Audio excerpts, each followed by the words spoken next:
ये बताइए, कोई व्यक्ति अपने धार्मिक पूजा का काम कर रहा है, धार्मिक क्रियाकलाप कर रहा है और आप उसके काम में विघ्न डाल रहे हो तो गलत है या नहीं है? आपको क्या परेशानी है भाई? वो अपना तरावी की नमाज पढ़ रहे हैं, उन्हें पढ़ने दीजिए। अगर आप यहाँ पूजा करने बैठे, आपका काम चल रहा है, यहाँ पे इस टाइम आपका हनुमान चालीसा का पाठ चल रहा है और मैं आपको बीच में जाके डिस्टर्ब करूँ तो गलत है या नहीं है? है ना गलत?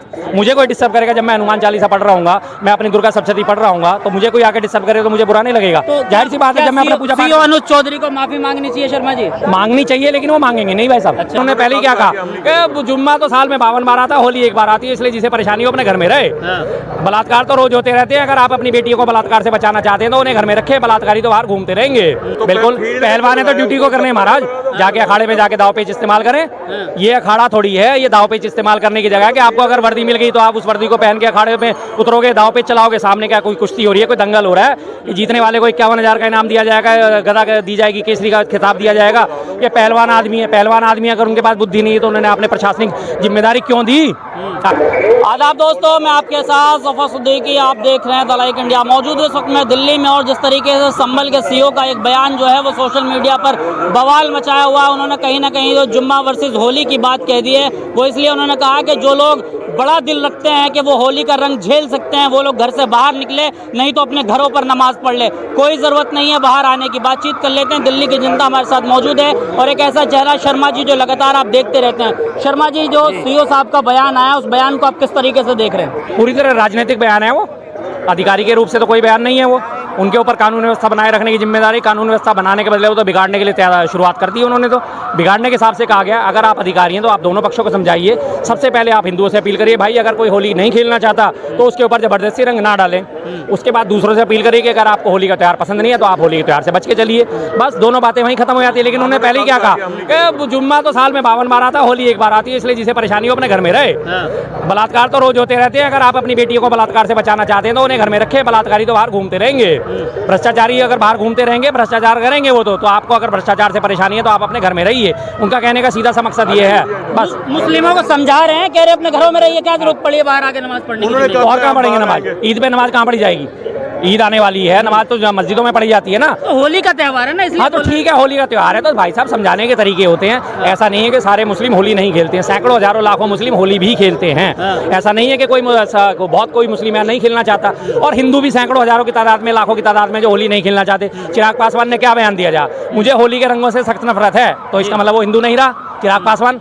खत्म होगी उसकी कहानी। लेकिन उसके बारे में कोई सवाल नहीं उठाया जाएगा। तो भाई दोनों पक्षों से बात करी जाती है, तरीके से करी जाती है कि अगर उन्हें होली खेलना पसंद नहीं है तो आप उनके ऊपर जबरदस्ती ना करिए, और आपको अगर कोई असुविधा होती है तो कृपया बाहर ना निकलिए, क्योंकि बाहर उड़दंगी है, सीधी सी बात है। लेकिन उन्होंने तो एक तरफा बयान दे दिया कि होली तो साल में एक बार आती है, जुम्मे तो 52 बार आते हैं।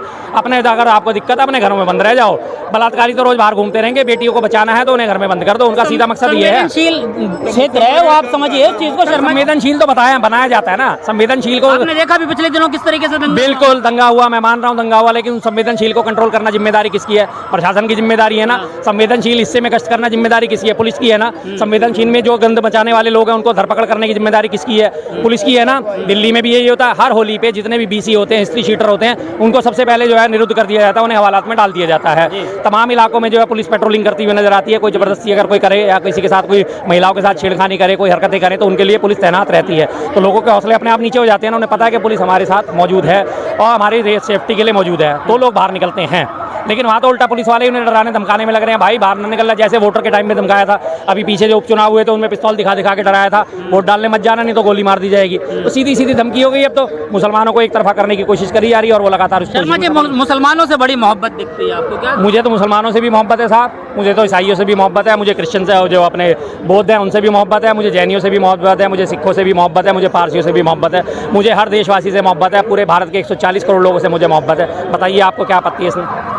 अच्छा, उनको सराहना देते हुए जो उत्तर प्रदेश के मुखिया हैं योगी आदित्यनाथ, उन्होंने कहा पहलवान है, पहलवानी जैसी बात की है उन्होंने, जिसको परेशानी है वो अपने घर में रहे। तो बिल्कुल, पहलवान है तो ड्यूटी को करने महाराज, जाके अखाड़े में जाके दाव पेच इस्तेमाल करें। ये अखाड़ा थोड़ी है, ये दाव पेच इस्तेमाल करने की जगह है कि आपको अगर वर्दी मिल गई तो आप उस वर्दी को पहन के अखाड़े में उतरोगे, दाव पेच चलाओगे। सामने क्या कोई कुश्ती हो रही है, कोई दंगल हो रहा है कि जीतने वाले को 51,000 का इनाम दिया जाएगा, गदा दी जाएगी, केसरी का खिताब दिया जाएगा?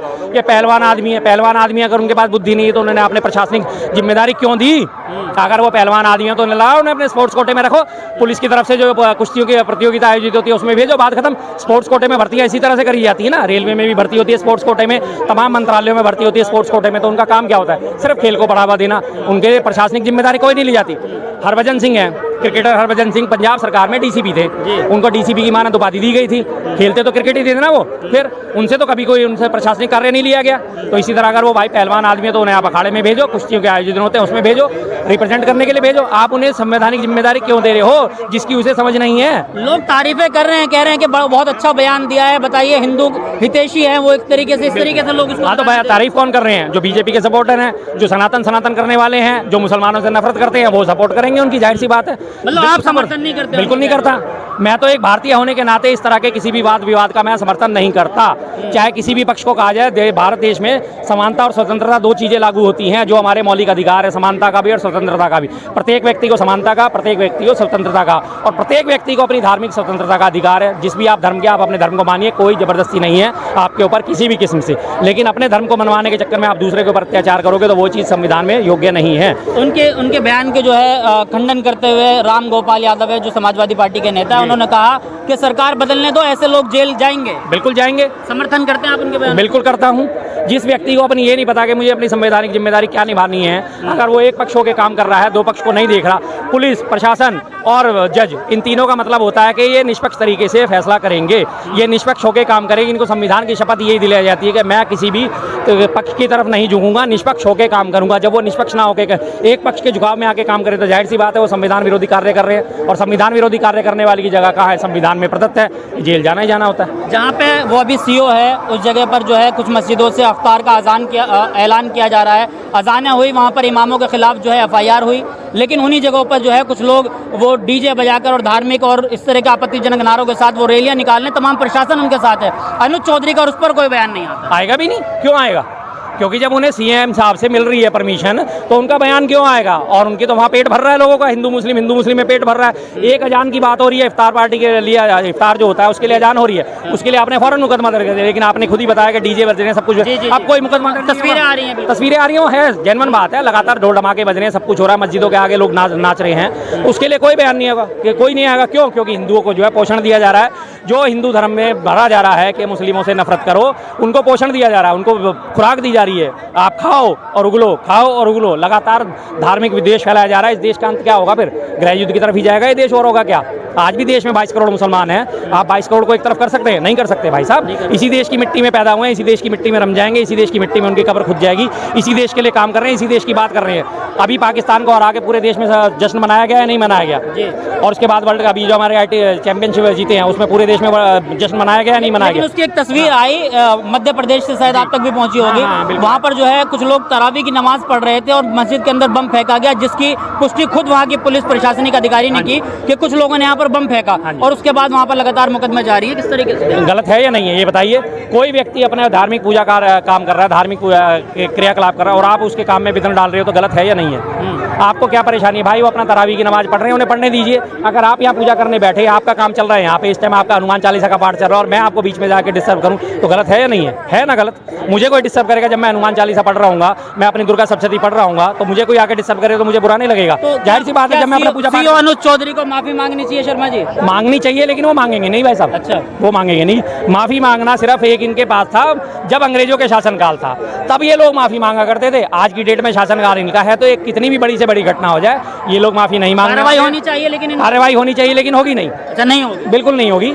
सुप्रीम कोर्ट के आदेशों को धता बता दिया जाता है जो उत्तर प्रदेश में, तो फिर ऐसे छोटे मोटे मसलों पर कार्रवाई आप उम्मीद रखते हैं? सुप्रीम कोर्ट ने रोक लगा रखी है, बुलडोजर नहीं चलेगा, 15 दिन का नोटिस दिया जाएगा। उसके बावजूद भी बुलडोजर चल रहे हैं यूपी में, लगातार लोगों के घर गिराए जा रहे हैं। सुप्रीम कोर्ट की लगातार अवहेलना करी जा रही है। कौन सुन रहा है? कौन सुन रहा है? सुप्रीम कोर्ट भी देख रहा है, टिप्पणी कर देता है, तल्ख टिप्पणी कर देता है, और उसके बाद वो गायब हो जाता है। सुप्रीम कोर्ट भी सो जाता है, एक बार नींद से जागता है, अरे अरे अरे गड़बड़ हो रही है, अरे अच्छा गड़बड़ हो रही है, चलो चलो चलो, टिप्पणी करी और सो गया, टिप्पणी करी और सो गया, बस एक्शन कोई नहीं लेता सुप्रीम कोर्ट। एक आखिरी सवाल, जुमा करीब आने वाला है, होली का त्यौहार भी, देश के हिंदू और मुसलमानों से क्या अपील करना चाहिए? मिलजुल के मनाइए, मिलजुल के मनाइए, जैसे पहले से मनाते आते आ रहे थे, मिलजुल के मनाइए। सबसे बड़ी बात आप ये देखिए, प्रकृति प्रकृति क्या संदेश दे रही है? प्रकृति ही संदेश दे रही है कि हिंदू और मुस्लिम मिलकर त्योहार मनाओ। जुम्मे की नमाज भी है, उधर से होली भी है, उधर से वो ईद आएगी, ईद के एक दिन बाद ईद से एक दिन पहले हमारे वो भी नवरात्रे भी शुरू हो जाएंगे, हो रहे हैं ना, माता के नवरात्रे शुरू हो रहे हैं, और उधर उसके बाद एक दिन बाद ईद भी आ रही है। दोनों आपस में आ रहे हैं ना, मिल रहे हैं ना। जब ऊपर वाला मिला रहा है तो नीचे वाले भेद क्यों कर रहे हैं भाई? नीचे वाले भेद क्यों कर रहे हैं? नीचे वालों की अपनी दुकानदारी चलानी है, अपनी राजनीति चलानी है, इसलिए वो भेद कर रहे हैं। वरना प्रकृति तो साफ कह रही है मिलजुल के रहो। यही ईद का चांद है और यही पूर्णमासी का चांद है। अगली ईद पूर्णमासी पे ये ईद का चांद बन जाएगा, अभी पूर्णमासी पे होली का चांद बन जाएगा। होली पूर्णमासी को तो मनाई जाती है, अभी चांद जमेगा, होली आएगी, अगले महीने चांद जमेगा, वो आ जाएगी ईद। मतलब राजनीति हो रही है वर्दी के बेस में। और क्या, वर्दी में पूरी पूरी राजनीति हो रही है और शह मिल रही है, पूरी जबरदस्त तरीके से शह मिल रही है। इन्हीं लोगों को प्रमोट करा जा रहा है आज की डेट में। लगातार देश में मुख्य मुद्दे जो हैं उनसे सबसे ध्यान हटकाने के लिए, भटकाने के लिए ऐसे ऐसे रोज नए मुद्दे लेके आए जा रहे हैं। शेयर बाजार में लाखों करोड़ लोगों का डूब गया, शेयर बाजार से ध्यान हटाने के लिए फौरन गुजरात के शेर पहुंच गए, गुजरात के शेर देखने पहुंच गए हमारे माननीय प्रधानमंत्री।